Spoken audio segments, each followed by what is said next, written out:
2022 সালে Bangladesh bar council airport তালিকাভুক্ত লিখিত পরীক্ষার যে প্রশ্নগুলি আসছিল সেই প্রশ্নগুলো কীরকম ছিল সে বিষয়গুলো পাশাপাশি বিজিএস বাংলাদেশ জুডিশিয়াল সার্ভিস পরীক্ষার যে বিষয়গুলো আছে সেই বিষয়গুলো আজকে আলোচনা করব।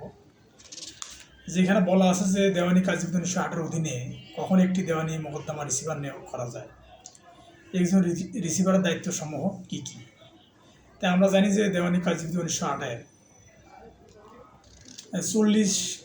40 আদেশে রিসিভার সম্পর্কে বলা আছে এবং সেখানে রিসিভারের দায়িত্ব কর্তব্যসমূহ কী কী সে বিষয়ে আলোচনা করা আছে। তো দেওয়ানি কার্যবিধি 1908 বিধানের আলোকে অস্থায়ী নিষেধাজ্ঞা আবেদন মঞ্জুর কিংবা না মঞ্জুরের ক্ষেত্রে আদালতের ক্ষমতা অনুসরণীয় নীতিমালা বর্ণনা করব। আমরা জানি যে দেওয়ানি কার্যবিধি 1908 39 আদেশে স্থায়ী অস্থায়ী নিষেধাজ্ঞা সম্পর্কে বলা আছে। The court may at any stage adjourn the hearing of suit. দেওয়ানি কার্যবিধি 1908 37 উল্লিখিত মোকদ্দমা মুলতবি বিষয়ক বিধানের আলোকে সূত্র আদেশের উল্লিখিত মোকদ্দমা মুলতবি বিষয়ক বিধানের আলোকে মন্তব্যটি ব্যাখ্যা করুন।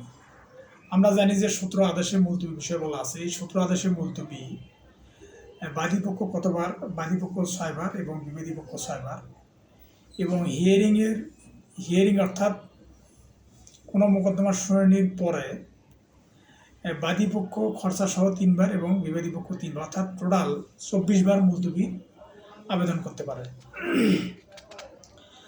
আর 2 খতে আছে বিজ্ঞ সহকারী জজ ঢাকা একটি দেওয়ানি মোকদ্দমা দেওয়ানি কার্যবিধি 1908 89 এ ধারা বিধান অনুসরণে মধ্যস্থতার উদ্যোগ গ্রহণ করে বিরোধের মধ্যস্থকারী হিসেবে 2 পক্ষে নিযুক্ত আইনজীবীকে নিয়োগ প্রদান করানোর শুরুতে তাদের ফি ধার্য করে দেন। আইনজীবী দ্বয় মীমাংসায় ব্যর্থ হলে বিজ্ঞ বিচারক নিজে মধ্যস্থতার চেষ্টা করেন এবং এই চেষ্টায় ব্যর্থ হন। অতঃপর বিজ্ঞ বিচারক আদালত স্বাভাবিক শুনানির জন্য মোকদ্দমার তারিখ ধার্য করেন। তো দেওয়ানি কার্যবিধি 1908 89 এ ধারা অনুযায়ী মধ্যস্থতা প্রক্রিয়া আইনের ব্যর্থায় ঘটেছে কি সংশ্লিষ্ট বিধান উল্লেখ করে উত্তর দিন। আমরা জানি যে যদি 89 এ ধারায় যদি কোনো মধ্যস্থতা নিয়োগ করা হয় তো সে মধ্যস্থতায় আদালত ফি নির্ধারণ করতে পারে না। যেহেতু আদালত ফি নির্ধারণ করতে পারে না, সেই জন্যে আমরা অবশ্যই বলতে পারি যে এটা অবশ্যই ব্যর্থায় ঘটেছে। আর 3 নম্বর প্রশ্ন যেটা আসছে সেটা হচ্ছে 3 ক সুনির্দিষ্ট প্রতিকার আইন 1877 অনুযায়ী নিষেধাজ্ঞা মঞ্জুর এবং না মঞ্জুরের ক্ষেত্রসমূহ উদাহরণসহ ব্যাখ্যা করুন। তো নিষেধাজ্ঞা মঞ্জুর এবং না মঞ্জুরের বিধানসমূহ ক্ষেত্রসমূহ উদাহরণসহ ব্যাখ্যা করুন। আমরা জানি যে 53 এবং 54 ধারা, 54 ধারা হল স্থায়ী নিষেধাজ্ঞা এবং 53 হল অস্থায়ী নিষেধাজ্ঞা। এই 53 ও 54 ধারা স্থায়ী অস্থায়ী নিষেধাজ্ঞা বিষয়ে আলোকপাত করা আছে এবং এখানে কোন ক্ষেত্রে নিষেধাজ্ঞা মঞ্জুর করা যাবে এবং কোন ক্ষেত্রে মঞ্জুর করা যাবে না সেটা সুনির্দিষ্ট প্রতিকার আইন 1877 আলোচনা করা আছে।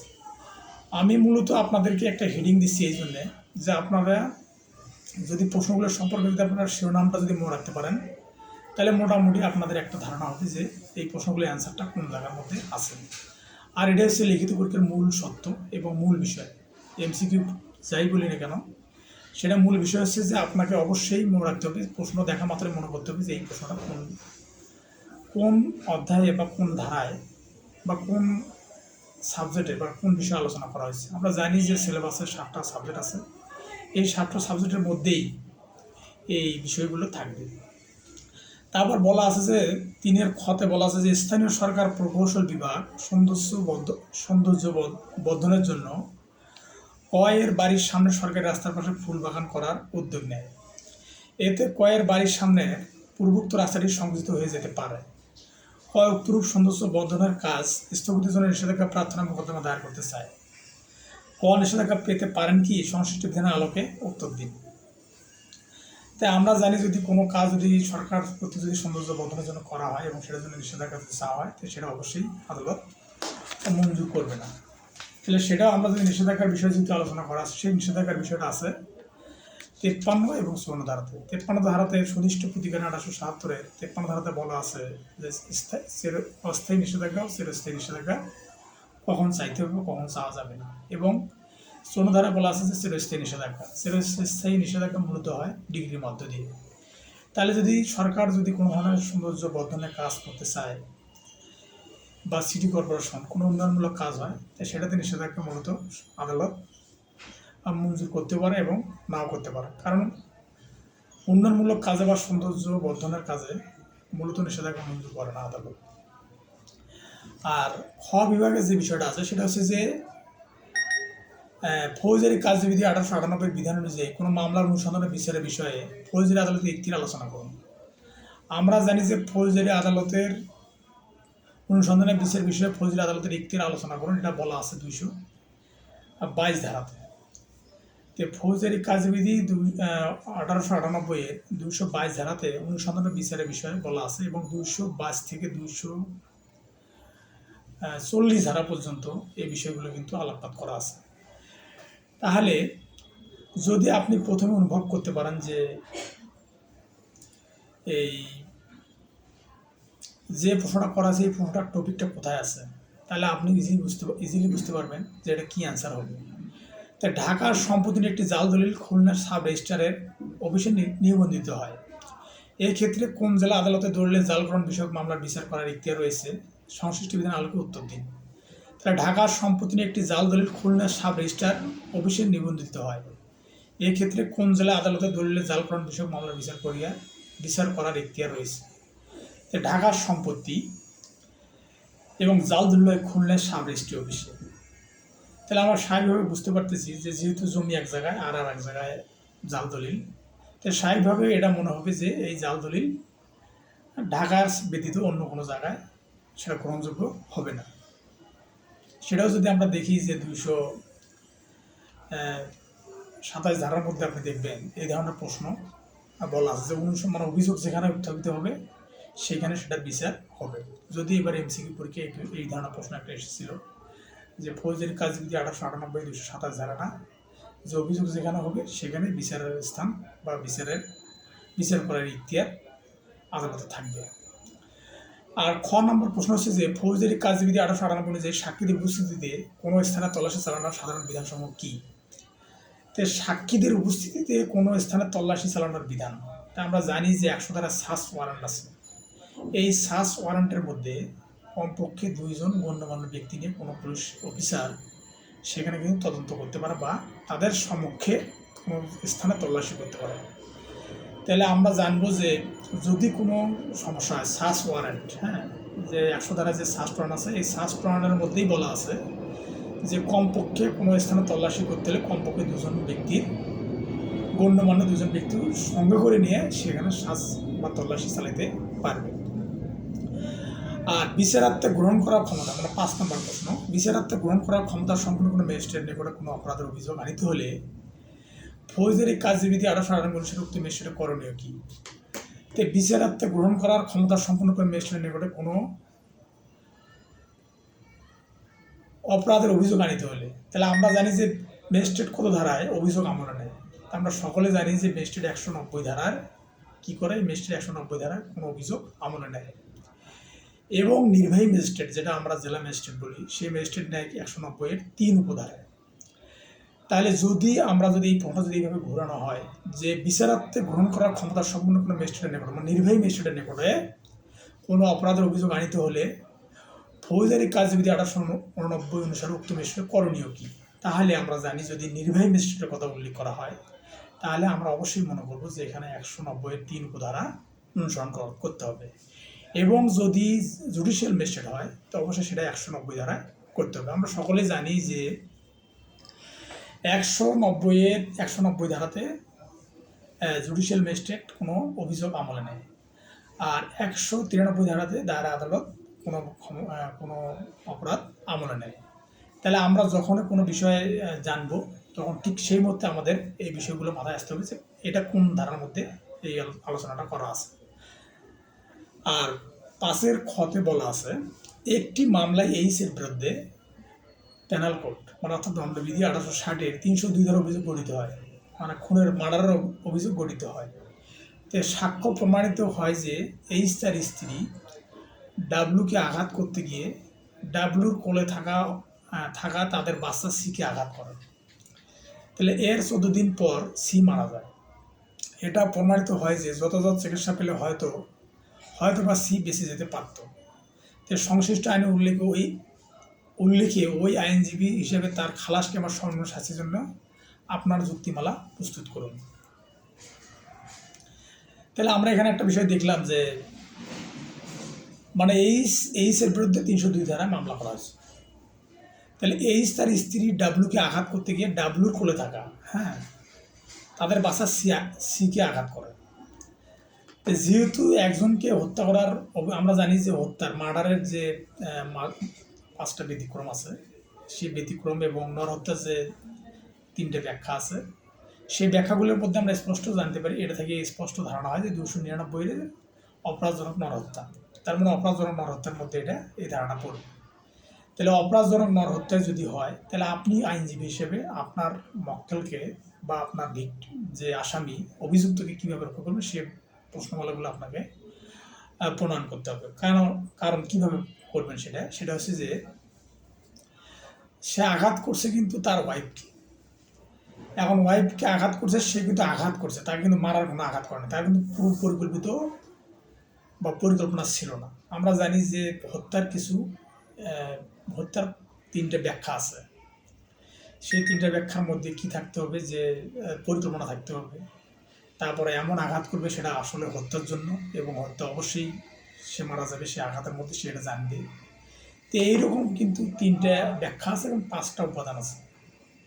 5টা উপাদানের মধ্যে যদি পড়ে তাহলে সেটা হত্যা হবে। যেহেতু এই 5টা উপাদানের মধ্যে এটা পড়ে নাই, তাহলে আমরা এক বাক্যে বলতে পারি যে 299 ধারায় এটা অপরাধজনক নরহত্যা হয়েছে। আর অপরাধজনক নরহত্যার শাস্তি আমরা সকলে জানি যে 10 বছর সর্বনিম্ন। যদি অপরাধজনক নরহত্যা যদি প্রমাণিত হয় তাহলে সর্বনিম্ন শাস্তি 10 বছর, আর ঊর্ধ্বে 14 বছর বা যাবজ্জীবন পর্যন্ত হতে পারে। তো সেই হিসেবে আমাদেরকে একটা তৈরি করতে হবে, আদালতে উপস্থাপন করতে হবে যে আমার মক্কেল বা আমার অভিযুক্ত ব্যক্তি তিনি হত্যার জন্য অর্থাৎ 300 ধারার যে ব্যতিক্রমগুলো আছে, অর্থাৎ 299 ধারার যে ব্যতিক্রমগুলো আছে, সেই বিষয়গুলো আপনাকে উপস্থাপন করতে হবে। তাহলে আপনার মাথায় থাকবে এই ধরনের কোনো সমস্যা হলে আপনি বুঝবেন যে 299 ধারা অথবা 300 ধারায় এই বিষয়গুলো আলোচনা করা আছে। আর গোয়া বিভাগে যেটা আসছে 2022 সালে, সেটা হচ্ছে যে দণ্ডবিধি 1860 সন্নিবেশিত সাধারণ ব্যতিক্রম সমূহের বর্ণনা করে। তা আমরা জানি সকলে যে 76 থেকে 106 ধারার মধ্যে সাধারণ ব্যতিক্রম সমূহ আলোচনা করা আছে। এই 76 থেকে 106 ধারার মধ্যে যে বিষয়গুলো আছে সেটা হচ্ছে যে আমরা জানি যে 100 ধারায় দেহের আত্মরক্ষার, অর্থাৎ আত্মরক্ষার অধিকার আছে 6টা ক্ষেত্রে। আর 103 ধারায় আছে সম্পত্তির অধিকার রক্ষা হলে 4টি ক্ষেত্রে। তাহলে আমরা যদি মনে করি যে 100 ধারা আছে 6টা ক্ষেত্রে তার নিজেকে রক্ষা করতে পারবে, আর 103 ধারা আছে সম্পত্তির জন্য 4টা ক্ষেত্র। তাহলে 102, 103। আর এখানে আছে উল্লেখ আছে যে 82 ধারা নাবালক, মানে 9 বছরের নিম্নে যাদের বয়স, তাদের কোনো অপরাধ বলে গণ্য হবে না। সেই সাথে মানে এই মেইন থিমগুলো অর্থাৎ আপনাকে মনে রাখতে হবে। আর তারপর আমরা জানি যে 98 ধারায় বলা আছে যে মঙ্গলের, মানে কারো মঙ্গলের জন্য আপনি যদি কোনো অপরাধ করেন সেটা অপরাধ হিসেবে গণ্য হবে না। তারপর 30 ধারায় বলা আছে যদি কমান্ডিং অফিসাররা যদি নির্দেশে যদি কেউ গুলি করে তাহলে সেটা অপরাধ বলে গণ্য হবে না। তাহলে এখানে মানে 76 থেকে 106 ধারার মধ্যে এখানে বিষয়গুলো বলা আছে। আর একটা বিষয় আছে যে 77 ধারা। তাহলে 77 ধারায় যে বিষয়টা বলা আছে, 77 ধারা বলা আছে যে বিচারকের কোনো কাজ, অর্থাৎ বিচার চলাকালীন অবস্থায় যদি বিচারকের নির্দেশে যদি কোনো কিছু করে বা কাউকে খুন করে সেটা অপরাধ হিসেবে গণ্য হবে না। সেটা আছে দণ্ডবিধি 1860 ৭ ধারায়। তাহলে মেইন বিষয়গুলো আপনাকে মনে রাখতে হবে। তারপর একটা 6-এর কতে বলা, মানে খতে বলা আছে যে এক্স ও ওয়াই এর নিকট থেকে 2 লাখ টাকা ঋণ নেয়, এবং তা 1/1/2020 তারিখের মধ্যে পরিশোধের শর্ত থাকে। নির্ধারিত তারিখে এক্স তা পরিশোধ না করলে ওয়াই দেওয়ানি আদালতে মামলা করেন। তিনি পাশাপাশি একটি ফৌজদারি মামলা করতে চান। তাই আইনজীবী হিসেবে সংশ্লিষ্ট আইনের ধারা উল্লেখকে ওয়াই কি পরামর্শ দিন। তার মানে এক্স ওয়াই এর নিকট থেকে 2 লাখ টাকা ঋণ নেন এবং তাই 1/1/2000 20 তারিখের মধ্যে পরিশোধের শর্ত থাকে। 13 তারিখে ওয়াই তা পরিশোধ না করলে ওয়াই দেওয়ানি আদালতে মামলা করেন। তো তিনি পাশাপাশি একটি ফৌজদারি মামলা করতে চান। আইনজীবী হিসেবে সংশ্লিষ্ট আইনের ধারা উল্লেখে ওয়াইকে পরামর্শ দিন। তাহলে আপনি একজন 1 লোককে 2 লাখ টাকা ধার নিছে, সেই 2 লাখ টাকা ধারের জন্য সে প্রথমে দেওয়ানি মামলা করে। এখন সে পাশাপাশি সে কী করে, সে কয়ে যে আমি একটা ফৌজদারি মামলা করব। তাহলে আইনজীবী হিসেবে আপনি কী পরামর্শ দেবেন? তাহলে এই ক্ষেত্রে আপনাকে অবশ্যই মনে রাখতে হবে ডবল জিওপার্ডি, অর্থাৎ 403 ধারা যে বিষয়টা বলা আছে যে একবার যদি কোনো কিছু শুরু হয় সেটা সেকেন্ড টাইম আর করা যায় না। তারপরে রেস জুডিকাটা বিষয়ে বলা আছে 11 ধারায়, এবং পাশাপাশি সাক্ষ্যানি চলি ধারায় বলা আছে যে একবার যেটা চালু হয় বা একবার যেটা নিষ্পত্তি হয় সেটা কিন্তু পরবর্তীতে আর করা যায় না। তাহলে এখানে যেহেতু আমাদের এখানে দণ্ডবিধিতে এই প্রশ্নটা করা আছে, তো দণ্ডবিধিতে কোন জায়গার মধ্যে দিয়ে আপনি এই পরামর্শটা মক্কেলকে দিবেন? তাহলে দেওয়ানি আদালতে মামলা করেন, তিনি পাশাপাশি একটি ফৌজদারি মামলা করতে চান, আইনজীবী হিসেবে সংশ্লিষ্ট আইনের ধারা উল্লেখে ওয়াইকে পরামর্শ দিন। তাহলে আমরা জানলাম যে 403 ধারাতে আছে ডবল জিওপার্ডি বা দোবারা দোষ। তারপর দেওয়ানি কাজীবিধি 1908-এর 11 ধারা আছে রেস জুডিকাটা। তারপর আছে হলো 10 ধারাতে আছে রেস সাবজুডিস, যেটাকে স্টপ সুট বলা হয়, মামলা স্থগিত। তারপর সাক্ষ্যানি চল্লিশ ধারাতে আছে যে পূর্বে দণ্ড হলে সে দণ্ড পরবর্তীতে আর বিচার হবে না।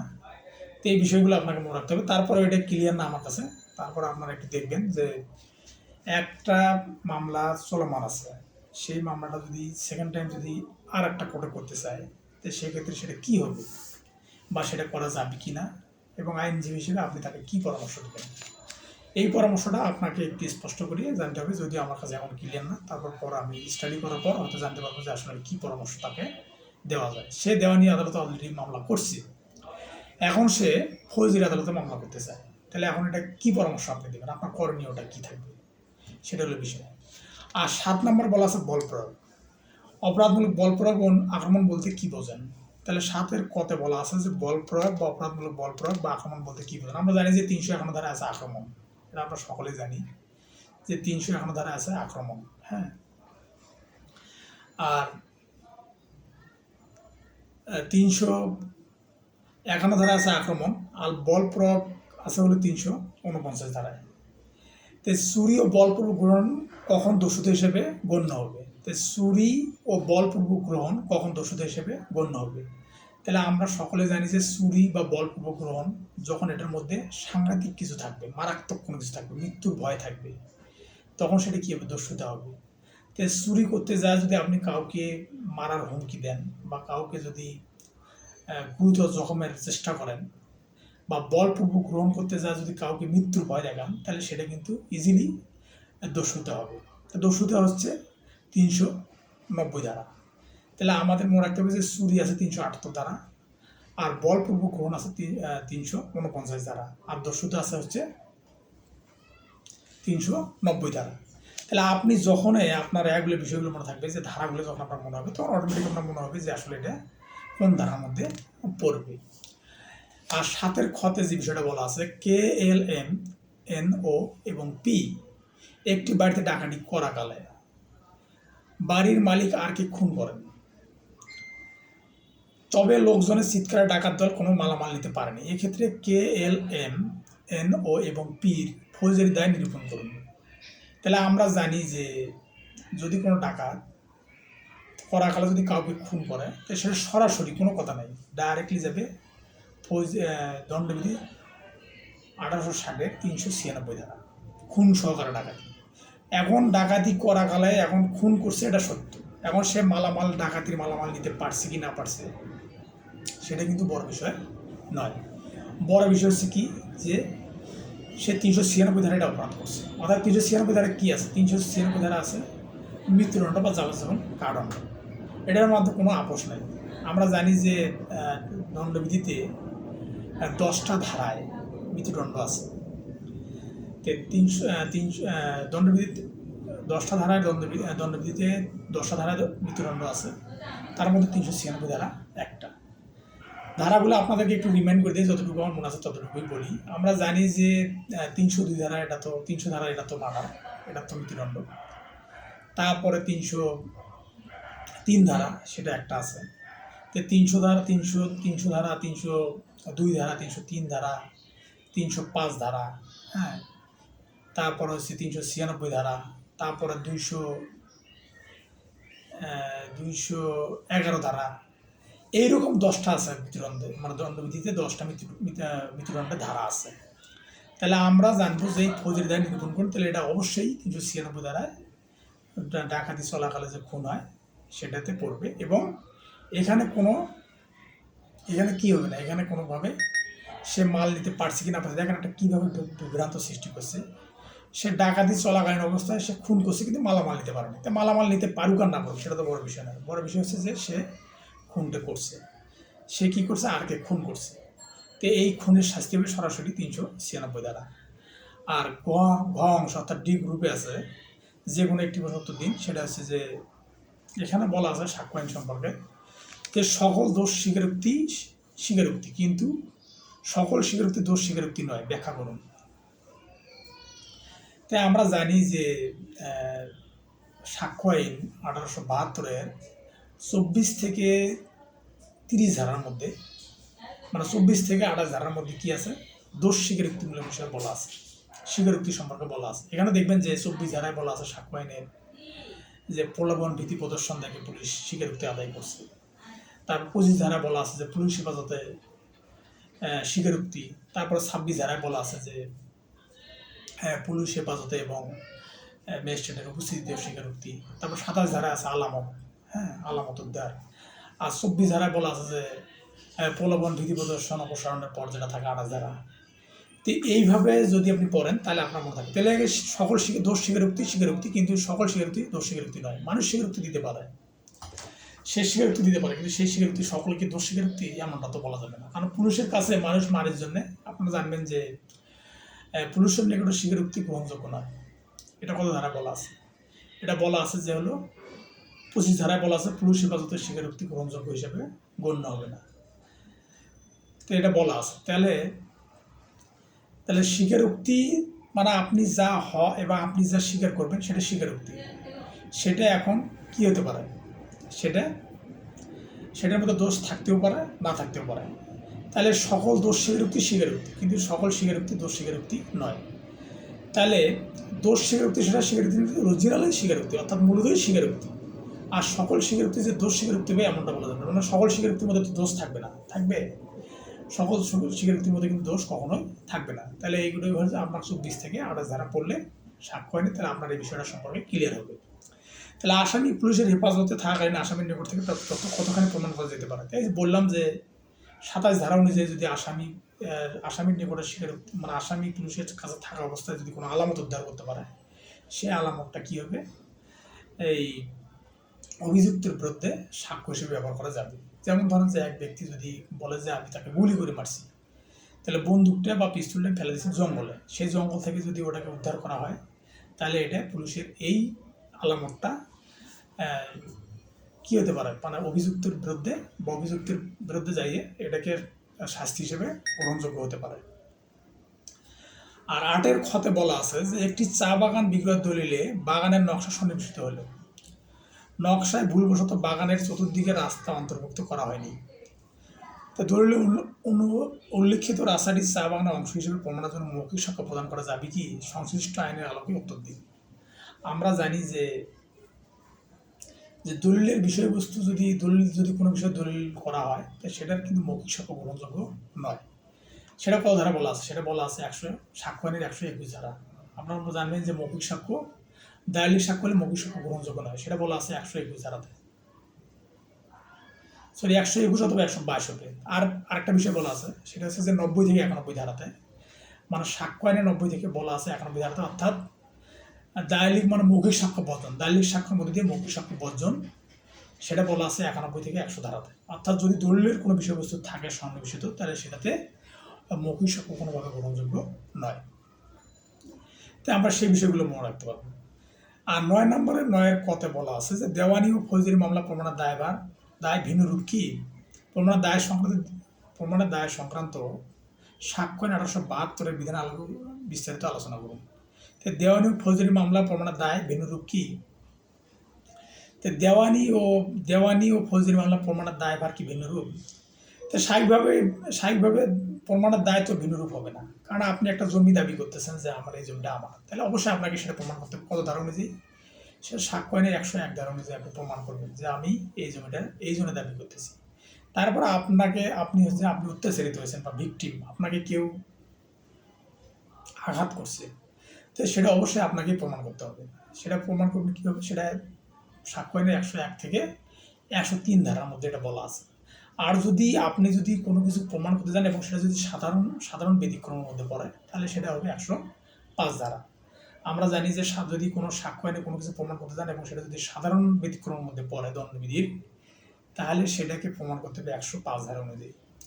আর একটা বিষয় হলো যে সেটা হচ্ছে যে, যেমন ধরেন যে স্বামী স্ত্রী একসঙ্গে বসবাস করে, স্ত্রী মারা গেছে, স্বামী এখন বলতেছে যে আমি এই হত্যাকাণ্ড সম্পর্কে জানি না, তাহলে সেটাই হবে 110 ধারা অনুযায়ী পিলি অফ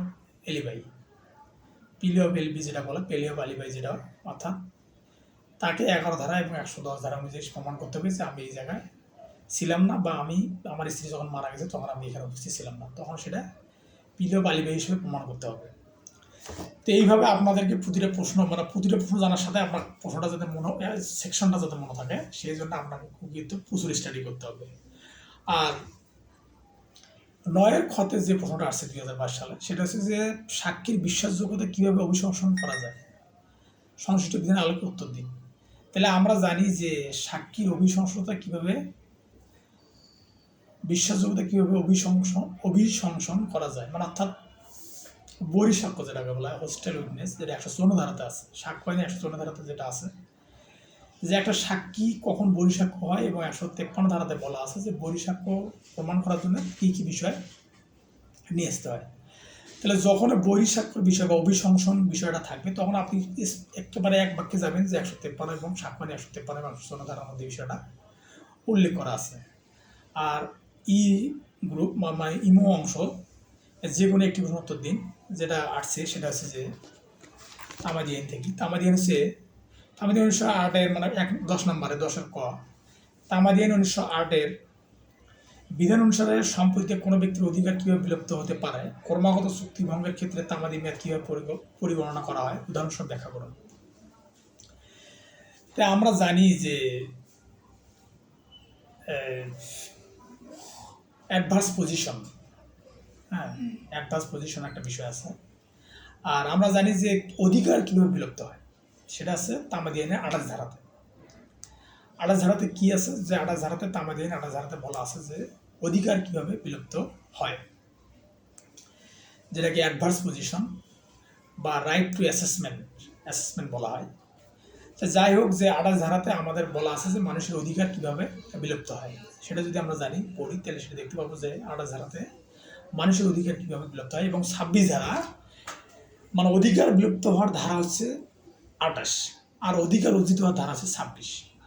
আপনাকে সবসময় মনে রাখতে হবে যে 26 এবং 28 ধারা এটা কিন্তু মূল আইন, এটা কিন্তু পদ্ধতিগত আইন না। আমরা যদি তামাদি আইনকে যদি পদ্ধতিগত আইন মনে করি এবং মূল আইন, তথ্যগত আইন বা মূল আইন বা সাবস্টেন্টিভ ল মনে করি, দুটো ধারার মধ্যে দিয়ে, সেটা হচ্ছে যে একটা হচ্ছে 26 ধারা, একটা হচ্ছে 28 ধারা।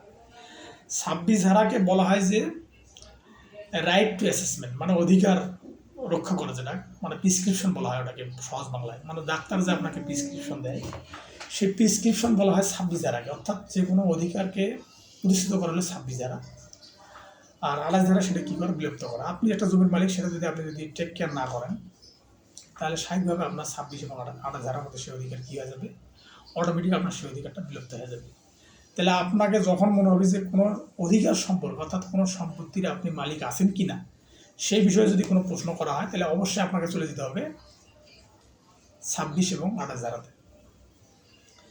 এখানে আরেকটা বিষয় বলা আছে যে উদাহরণস্বরূপ বলা যায়, তাহলে আমরা যে উদাহরণটা বলতে পারি এইভাবে যে এক্স একটা জমির মালিক ছিল, 20 বছর পরে সে জমি সে কী করছে, আমরা জানি যে যদি ব্যক্তিগত সম্পত্তি হয় তাহলে সেটা 20 বছর, আর যদি সরকারি সম্পত্তি হয় 60 বছর। যদি কেউ বিনা